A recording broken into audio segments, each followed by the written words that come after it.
Ko te wiki o te reo Māori tēnei whānau, kia kaha tātou ki te hāpā i tō tātou reo rangatira, mai te iti ki te rahi, ka tae e tātou, aha koa he iti, he paunamu, aha koa he whānui, he hohonu, he miharo.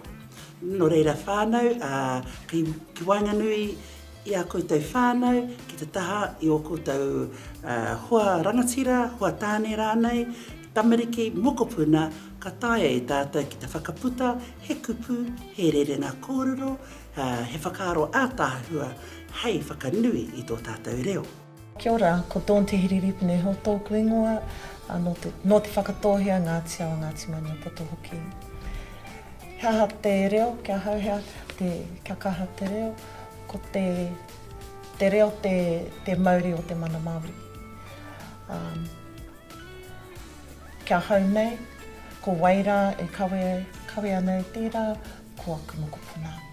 Kei te ako tonu a hau i tō tātou reo, nā te mea e hihe ana au mō aku mokopuna, kia tipu ai. Ki roto i tō tātou reo Māori, kia ora ai tō tātou reo.